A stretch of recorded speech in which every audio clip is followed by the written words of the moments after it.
pemirsa Cokro TV, jumpa lagi dalam acara yang lagi viral bersama saya Nong Darul Mahmada, dan seperti biasa saya didampingi oleh sebelah kiri saya Belmondo Scorpio dan sebelah kanan saya Cito Elkayani. kamu ini ya bajunya agak sama ini Ya, kayaknya sepemikiran ya. mau sepemikiran nih. Semoga tetap seru nih meskipun sepemikiran. Jadi yang lagi viral sekarang nih masih isu politik ya. Meskipun memang ada soal Sambo dan lain-lain, tetapi yang masih mewarnai jagat media sosial itu masih tetap soal pemilu 2024 ya. Meskipun ya memang kalau dihitung sih setahun itu waktunya sebentar kalau buat politik itu. Dinamikanya tuh sangat cepat gitu kan. Nah, belakangan ini, baru-baru ini itu ada survei yang baru keluar dari Litbang Kompas terkait pemilih anak muda. Ini menarik ini karena dalam survei yang dilakukan oleh Kompas, misalnya Litbang Kompas, oleh SMRC, oleh Indikator, tetap yang menarik itu nama Pak Ganjar Pranowo belum bisa terkalahkan ini. Bahkan dalam pemilih pemula ini, nama Pak Ganjar itu melejitnya luar biasa, sampai 38,8%. Nah, sosok Anies Baswedan justru paling bontot istilahnya, nomor 4. Kalah oleh Ridwan Kamil. Bahkan, jadi posisi Pak Ganjar, Pak Prabowo Subianto, Ridwan Kamil, dan baru Anies Baswedan. Ini agak buat saya secara pribadi ini agak mengherankan karena selama ini klaim para pengusung Anies Baswedan itu selalu bilang mereka anak muda katanya. Tapi ternyata dalam hasil survei Kompas, Litbang Kompas, ternyata itu jauh panggang daripada api. Apa istilahnya? Nanti Kak Gito yang pinter membahasakan istilah-istilah begitu ya. Nah, kita akan membahas soal ini nih, karena saya nih didampingi oleh dua anak-anak muda nih, meskipun bukan pemilih pemula, tetapi anak-anak muda yang mungkin bisa mengkonfirmasi terkait temuan Litbang Kompas ini. Ini buat saya menarik dan sekaligus sangat optimistis, katakan. Oke, kita mulai dari siapa dulu nih, Bel? Tetaplah saya menghormati senior. Senior dulu, milenial senior, pemilih pemuda senior. Ya, oke, silakan. Ya, terima kasih, Teh Nong. Memang temuan atau hasil survei Kompas ini menggembirakan sekaligus mengejutkan karena selama ini klaim pihaknya Anies itu bahwa Anies itu yang paling populer, kira-kira begitu. Kita juga mempertanyakan klaim itu, tapi memang sebelum masuk ke bahasan yang lebih dalam harus digarisbawahi bahwa survei Kompas ini hanya ditentukan untuk pemilih muda ya, yang pernah memilih atau belum pernah memilih, pernah memilih sekali atau belum pernah memilih.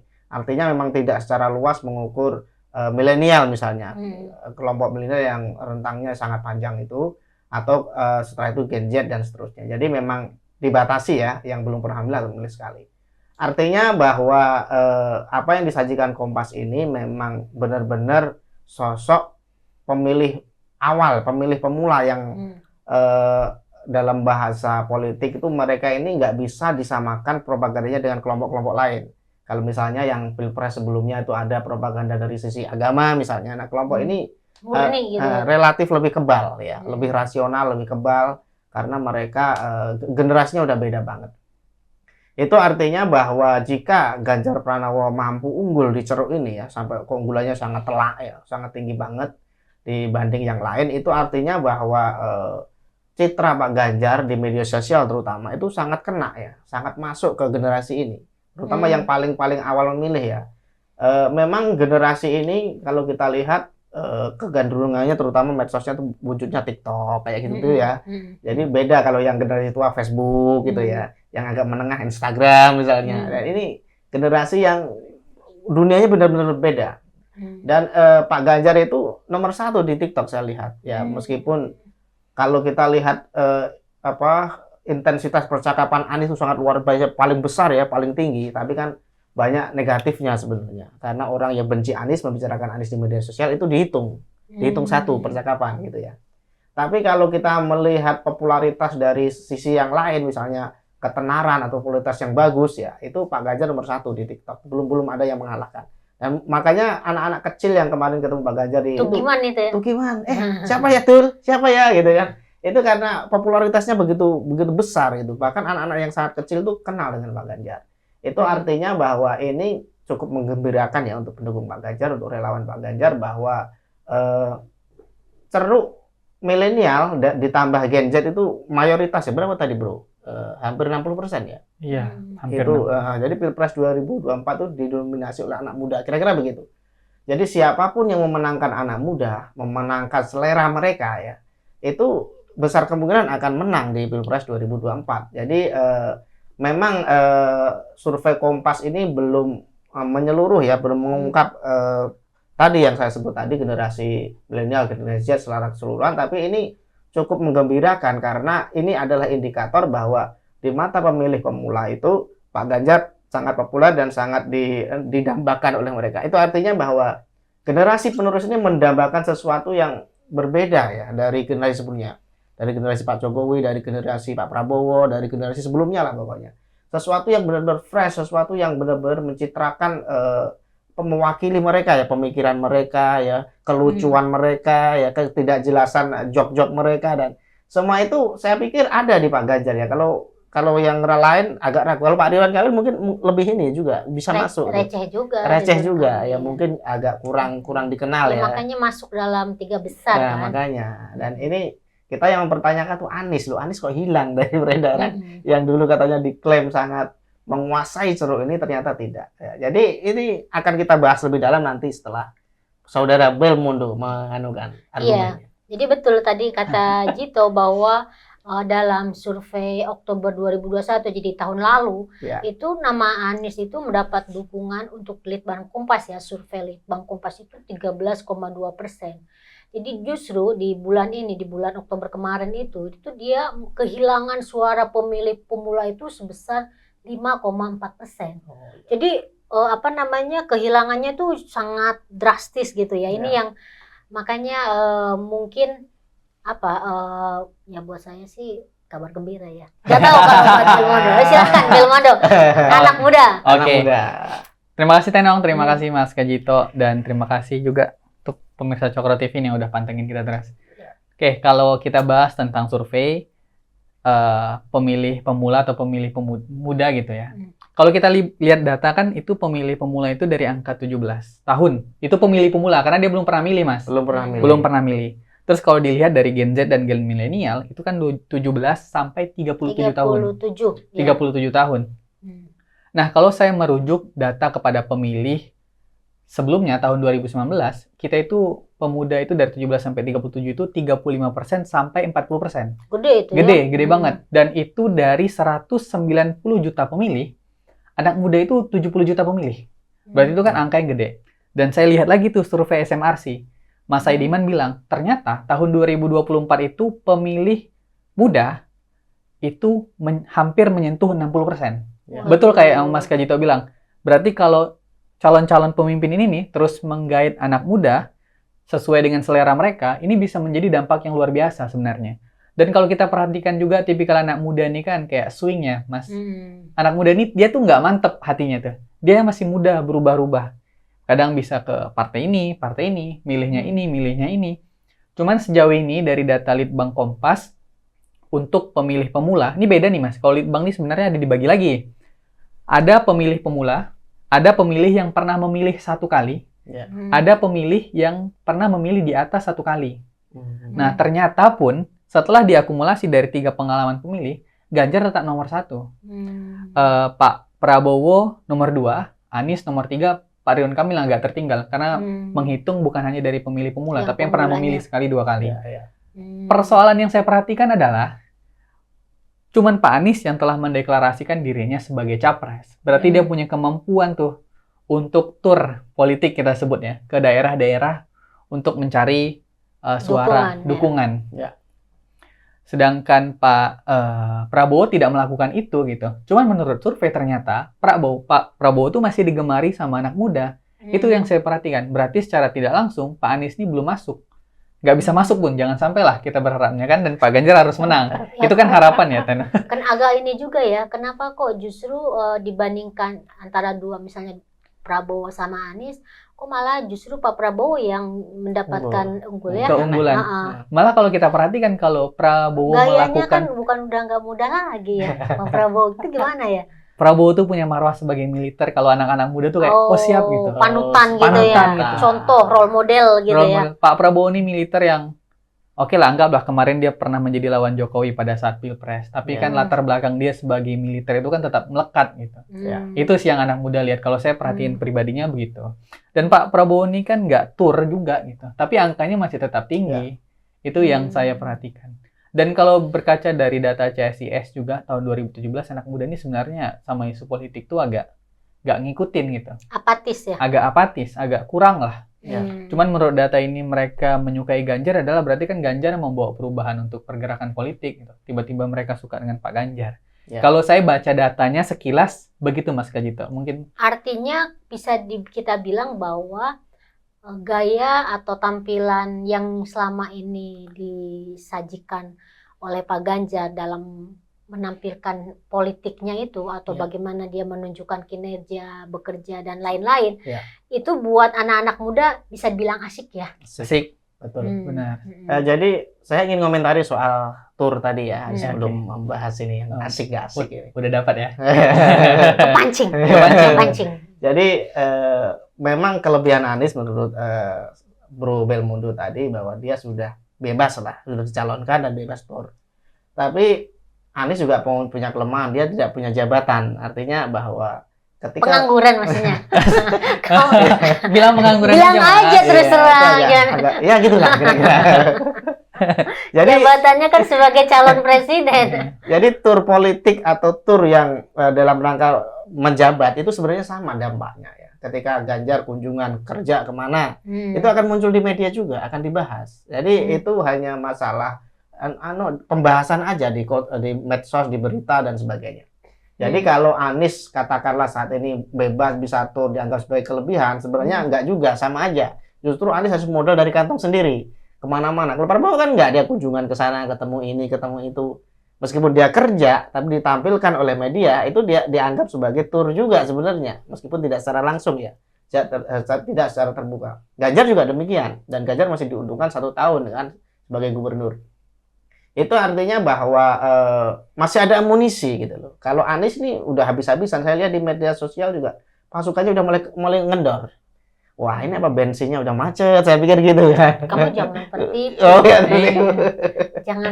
jangan strategi supaya mereka nggak terlalu diserang, padahal mereka terus-menerus konsolidasi. Padahal kemarin tuh semua dimasuki. Mau media online, YouTube-nya Cokro, YouTube-nya yang anti Anies, semua dimasuki, diserang. Bukan diserang dengan komen maksud saya. Mereka bikin polling Anies 90% lebih. Yang lain kalah semua. Nah, itu kan bukan siluman siapa lagi yang main polling gitu kan. Tapi saya lihat mulai ada semacam penurunan lah, perubahan strategi. Ya mungkin kardus untuk siluman di medsos pindah ke kantong kardus yang lain. Mungkin gitu ya, saya nggak tahu ya kemana. Kamu ngerti kardus kan maksudnya? Kemana perginya kardusnya Anies ini? Saya nggak tahu. Kalau dulu buat siluman medsos mungkin, atau sekarang buat elit-elit mungkin, kita nggak tahu kan. Jadi penurunan di medsos ini mungkin salah satu gejala juga yang menunjukkan bahwa, dan ternyata dengan siluman medsos sebanyak apapun, popularitas Anies ternyata kurang naik juga dilihat dari survei tadi ya. Berbicara soal asik tak asik ya, Pak Ganjar ini memang gawan bayi kalau orang Jawa bilang. Apa itu? Itu sejak lahir, bawaan sejak lahir. Jadi orang ini memang ngocol, asik buat dialog, memang nyeplosnya enak gitu loh. Jadi bukan sekedar pencitraan lah, tapi memang aslinya dia gitu. Itu alami, ketemu sama nenek amplop, loh giginya kemana? Itu ger gitu lah, jadi lucu. Ketemu sama anak kecil, siapa itu gimana gitu kan. Artinya itu sesuatu yang alamiah. Dia bahkan nggak berpikir untuk membuat jok-jok semacam itu, lahir ngalir begitu aja. Dan seperti orang Jawa bilang, ini gawan bayi, artinya bawaan sejak lahir, dan bawaan ini sangat cocok bagi kalangan anak muda, kalangan milenial ya. Jadi sejak dulu memang jok-joknya. Jadi ketika Pak Ganjar marah itu sebenarnya itu bukan dia ya yang dikenal publik ya. Tapi ketika Pak Ganjar menegur dengan guyon, meskipun itu dalam istilahnya ya, itu teguran itu malah masuk. Bagi anak muda juga keren gitu loh. Jadi saya pikir kalau dulu orang menilai, kamu bisanya hanya medsos saja, kerjamu mana, kan dulu tuduhannya begitu. Justru Pak Ganjar itu menerjemahkan pekerjaannya ke dalam bahasa medsos. supaya orang paham ketika dia melakukan teguran, dulu masih gajul-gajul, masih nendang-nendang sekolah itu kan. Lain kali waktu dia guyon, lah kamu masih ingat peristiwa di sekolah itu tahun mangu? Yang kerja yang benar ya, seperti itu. Jadi jok-jok semacam itu dia olah sedemikian rupa sehingga populer di medsos, populer di anak muda. Jadi menurut saya asik nggak asik itu tergantung gawan bayi tadi. Jadi kalau misalnya Anies melucu itu nggak wagu gitu. Jadi garing. Garing banget. Lucunya di mana gitu loh. Pak Prabowo melucu juga ya kadang dapat, kadang nggak juga gitu loh. Iya. Pak Prabowo itu sebenarnya lucu. Saya pernah ada joke yang Pak Prabowo lucu tuh lucu. Dia juga suka merewat kucing tuh. Iya makanya. Jadi tapi ya nggak semuanya, nggak bahwa dia bawaannya nyeplosnya enak tuh nggak. Tapi kalau Pak Ganjar memang, makanya kenapa di TikTok itu beliau sangat terkenal ya, sangat digandrungi karena orangnya asik gitu loh. Bawaannya asik, bahkan rapat yang garing, rapat itu kan garing kan. Dia tuh bisa menarik dan lucu gitu loh, dan asik gitu didengar. Artinya bahwa memang kalau kita bicara soal gawan bayi tadi ya, bawaan sejak lahir tadi, memang orang ini memang cocok lah diidolakan oleh anak-anak muda. Maka kalau survei Kompas tuh kayak gitu ya, itu sesuai gitu loh, nggak ngarang, nggak klaim, kira-kira begitu. Connect lah gitu antara realitas dengan setelah ditujukan oleh hasil survei gitu ya. Kalau menurutmu memang asik ya, kamu kan muda banget dibandingkan saya kita ya. Kok, saya followersnya. Nah, jadi kamu ngikutin semua akun medianya. Yang paling berkesan apa itu? Main Instagram tetap asik, saya suka candaan-candaan. Terus kalau saya mau baca data juga lagi terkait dengan, kan biasanya kalau politisi ini kan kalau dia dimulai dari dikenal, disukai, baru dipilih. Ternyata kalau masalah dikenal, Pak Anies ini lebih banyak dikenal orang dibanding Pak Ganjar. Betul. Cuman masalah disukainya, Pak Anies ini mulai stagnan. Ini data yang pernah saya lihat atau saya dengar. Dia stuck. Dia walaupun udah banyak dikenal, dia stuck. Pak Ganjar belum banyak dikenal orang, tapi tingkat disukainya tinggi. Jadi kalau menurut data mereka sama-sama di angka yang sama untuk dikenal, mungkin Pak Ganjar tuh bisa melambung lebih tinggi. Jadi kesempatannya masih banyak ya? Iya. Kalau Prabowo malah udah dikenal, udah mentok. Udah mentok, tapi udah nggak naik lagi. Iya. Nah, terkait dengan sosial media, saya juga pengikut setianya Mas, Instagram saya sering nontonnya. Dan kalau memang Pak Ganjar ini kan kalau ngomong tuh ya, apa ya, kalau dia ngomong ke masyarakat, itu pemilihan kata, cara bicaranya tuh diturunin dan masuk. Yang terakhir lihat nggak yang di Instagram itu waktu dia ketemu sama ada teman disabilitas pakai kursi roda, terus kan minta foto gitu, Pak Ganjar tuh sampai jongkok gitu. Iya, yang didatangin itu ya. Itu kan buat ini ya, buat masyarakat gitu, itu menyentuh touching banget gitu ya, menyentuh banget itu.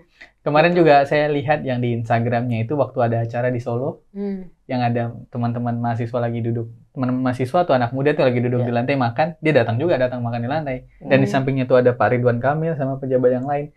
Gestur-gestur politik seperti itu tuh yang sebenarnya tuh masuk ke anak muda dan cocok gitu. Message-nya sampai, pesannya sampai gitu, dan Litbang nggak salah lah, datanya memang anak muda Pak Ganjar cocok. Nah sebenarnya yang paling terberat, kadang kan gini, kalau buat yang kritis gitu ya, ngelihatnya itu kan tetap aja meskipun kamu tadi bilang bahwa itu bawaan orok gitu, bawaan bayinya memang Pak Ganjar itu seperti itu apa adanya, tidak dibuat-buat, bukan pencitraan. Tetapi kalau dari kalangan yang mengkritik itu kan tetap melihatnya itu sebagai sebuah pencitraan gitu kan. Apalagi misalnya dikaitkan yang sekarang diserang itu lebih kepada misalnya kinerja Pak Ganjarnya sendiri. Padahal kan kalau melihat kinerjanya kita lihat juga bagus ya. Itu ada survei tersendiri lah untuk membuktikan itu. Tapi gimana tuh kamu sendiri menjawab kritikan-kritikan seperti itu, Bro? Memang kalau kritik itu pasti muncul ya dari kelompok yang anti ya, atau yang nggak suka, itu pasti ada. Sebagus apapun seseorang itu pasti ada celaknya yang dicari-cari gitu loh. Meskipun katakanlah orang ini lebih dari orang kebanyakan, itu pasti akan dicari kesalahannya. Jadi kalau memang Pak Ganjar dinilai kerjanya apa, misalnya kerja yang lain apa, gubernur yang lain misalnya, mereka kerja sesuai dengan program yang mereka rencanakan dulu kan gitu. Pak Ganjar juga begitu. Jadi Pak Ganjar pernah mengatakan bahwa dia tuh nggak mencari istilahnya kemarin kelebihan itu loh istilahnya, supaya dikenali ya, supaya populer, enggak. Dia tuh hanya menjalankan pekerjaannya sebagai gubernur gitu loh. Bukan untuk mendapatkan penghargaan, bukan untuk prestasi katanya. ya. Saya tuh nggak nyari prestasi loh, gubernur kok nyari prestasi, nyari jadi atlet itu prestasi gitu kan. Jadi pemain Tapi film. kan buktinya banyak banget kemarin aja dia piagam itu Iya. dia bahkan Nah, itu buat bonus. ininya kan. Itu bonus. Jadi dia nggak mencari, tapi piagam penghargaan itu datang sendiri. Soalnya ada kan seorang gubernur yang Anies yang Buat penghargaan sendiri. fontnya sama, ya, gedenya piagam sama, dan dipajang bareng, gitu kan mencurigakan sekali. kamu langsung gitu, padahal kan kita pura-pura inisial gitu. Membuat prestasi untuk dirinya sendiri ya. Kelamaan. Gitu. Iya. Oke. Jadi intinya begitu ya. Jadi Pak Ganjar ini memang betul, jujur menurut saya. Kelebihan Pak Ganjar itu jujur orangnya. Jadi Apa adanya Apa gitu loh, adanya. biar warga atau masyarakat Jadi sendiri ya. ini menilai mengenai kita ya. kata-kata Ahok dulu ya waktu debat gubernur dengan Anies. Saya tuh nggak mau menipu masyarakat hanya ingin pengen gara-gara jadi gubernur atau pilgub. Saya nggak mau menipu orang, katanya kan begitu. Nah, Pak Ganjar juga pribadi yang sama. Dia tuh orangnya jujur. Ketika ada kaitan masalah wadas misalnya, loh, peranan gubernur di sana tuh malah kecil sebenarnya. Tapi kambing hitamnya Pak Ganjar. Iya. Yang lebih berperan sana itu bupati sama pertanahan ya, PTN misalnya, bagian pertanahan lah istilahnya gitu ya, Menteri ATR misalnya dan seterusnya. Tapi kenapa Pak Ganjar yang disalahkan? Artinya apa? Bahwa sinisme itu sudah dibangun sejak awal gitu loh. Meskipun begitu, Pak Ganjar fungsinya gubernur sebagai apa? Sebagai perekat. Jadi kalau ada stakeholder terkait, ada bupati, ada ini pertanahan, ada lingkungan sebagainya, ya itu yang merekatkan siapa gubernur. Fungsinya di situ. Tapi kewenangannya justru nggak ada. Itu contoh ya. Kemudian ada contoh rob banjir di Semarang misalnya. Itu sudah zaman penjajahan, bahkan sebelum penjajahan, zaman kerajaan mungkin. Itu sudah daerah itu memang daerah rob banjir gitu loh. Dan sekarang sudah dibangun tanggul laut meskipun proyek nasional ya. Dan itu efektif.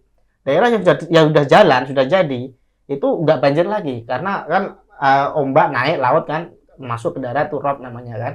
Nah ini tanggul laut ini nanti dibikin tol oleh Pak Jokowi ya. Ya peran Pak Ganjar juga sangat besar karena dia mensinergikan dengan stakeholder tadi, membebaskan lahan terutama itu agak berat karena wilayah yang hendak dibangun terendam air sekarang sudah berupaya. Jadi batasnya tanah siapa miliknya udah nggak jelas. Itu yang membuat tanggul laut ini molor. Jadi bukan karena pemerintah kurang sigap, enggak. Jadi pernyataan sinisme dari orang-orang yang benci Pak Ganjar ini sebenarnya mereka tuh memang ini ya sengaja mencari kesalahan. Padahal kalau kita sadar sepenuhnya bahwa itu proyek siapa sih di Wadas itu nasional gitu loh. Dan itu sudah sesuai dengan prosedur semuanya itu. Bahkan yang mendapat ganti rugi itu girang banget karena tanah yang nggak ada harganya dapat miliaran rupiah. Mereka beli tanah lain di wilayah ini lebih luas, bisa buat usaha dan sebagainya. Jadi saya nggak ngerti nih orang-orang yang istilahnya ganti untung bukan ganti rugi. Ya. Sinisme dan kritik yang mengatakan Pak Ganjar itu kerjanya apa sih? Kerjanya sebagai gubernur, programnya apa? Kalau programnya nggak ada yang sukses, baru dikritik gitu loh. Kerjanya mau ngapain kalau gubernur itu? Mau membangun jalan seluruh Indonesia kan nggak mungkin gitu loh. Jadi orang-orang ini memang sengaja mencari celah. Bahkan saya melihat dari internal ya sebagian ya, dari kelompok yang kita sebut pendukung Ganjar misalnya, tapi ada juga yang sinisme semacam ini berkembang gitu ya. Kelompok-kelompok ini yang saya nggak ngerti kenapa orang kok nggak objektif melihat gitu ya. Ini kalau seadanya perbandingannya Anies itu langit dan bumi kan. Anies ngapain di Jakarta gitu loh. Jadi gitu. Jadi menurut saya memang segenap pihak ini kalau mau melihat prestasi Pak Ganjar ya oke, itu banyak pencapaian ya kata Mbak Nong tadi, banyak itu pencapaian beneran loh, bukan piagam yang seperti Gubernur Anu tadi, pura-pura yang pura-pura tadi ya. Di bingkai tadi. Jadi udah jelas di sana, Pak. Oke. Gimana? Closing juga Bel buat ini. Kamu ngelihat sebagai bukan kamu pemilih keberapa? Kedua berarti ya? Pemilih kedua. Masuk ke dalam kategori yang Kompas berikan ya, sudah pernah milih dan kemudian sudah mendapatkan pilihan gitu kan? Iya. Yang lain mungkin juga anak-anak muda yang lain juga mungkin seperti kamu juga gitu kan? Kalau sebelumnya saya milih Jokowi, mungkin sekarang saya akan milih Ganjar. Kenapa kamu ngelihat sosok Pak Ganjar itu kenapa dibandingkan dengan yang lain? Maksudnya apakah kok kamu tadi bandingkan misalnya dengan Pak Jokowi kayak gitu-gitu? Saya sebenarnya suka tokoh yang dekat sama masyarakat ya. Saya suka tokoh yang kayak gitu tuh. Itu tokoh yang saya senangi lah, dan Pak Ganjar tuh punya itu dia. Dia tuh punya kedekatan yang menurut saya dengan masyarakat tuh tidak ada pembatas gitu. Tidak ada batas dia sama masyarakat. Dan dia aplikasikan lagi dalam bentuk media sosial yang di packing dengan bagus gitu, yang disampaikan apa adanya.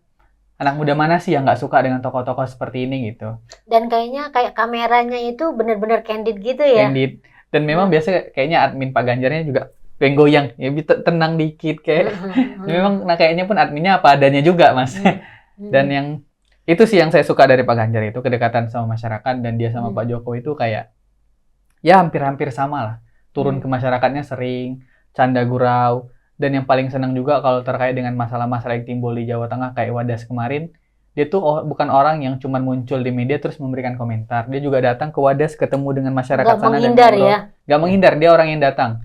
Ada masalah tol, dia orang yang pokoknya ada persoalan apapun di Jawa Tengah, dia akan menjadi orang pertama yang datang ke masyarakat itu untuk diajak ngobrol. Dan hari ini menurut saya masyarakat Indonesia itu butuh figur yang kayak gitu. Bukan yang hanya duduk dan beranggapan bahwa semua akan bisa saya selesaikan dengan tanda tangan ucap beliau yang udah turun. Manis.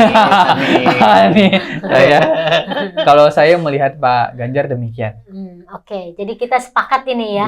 Kamu mau closing? Saya pikir udah diborong semua tadi. Udah diborong semua. Jadi tadi itu udah sekaligus closing ya. Jadi kita menyepakati bahwa dan ini kita merasakan sendiri sebagai pegiat media sosial tentunya, juga mungkin pemirsa Cokro TV juga, bahwa memang hasil survei ini ternyata membuktikan hal yang sebenarnya ya. Betul. Antara realitas dengan yang kita rasakan, yang kita lihat itu betul adanya. Jadi bukan misalnya sekedar pura-pura survei gitu kan ada tuh yang seperti itu juga kan, survei proyek. Iya, pesanan istilahnya pesanan. Tetapi kita melihat yang terjadi pada hasil survei Litbang yang 38,8 itu kan tinggi sekali, Bro. 38,8 itu menurut saya itu angka yang cukup tinggi, apalagi tadi dibilang oleh Belmondo, antara elektabilitas, popularitasnya itu masih bisa berkembang, yang artinya elektabilitasnya juga sangat bisa berkembang.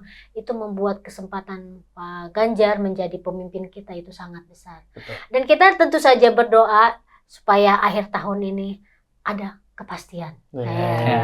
Kita berharap begitu semuanya ya, Bro.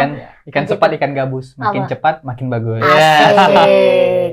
Jadi pemirsa Cokro TV, kita akhiri dulu yang lagi viral edisi ini, episode ini, dan kita akan ketemu lagi dalam yang lagi viral minggu depan.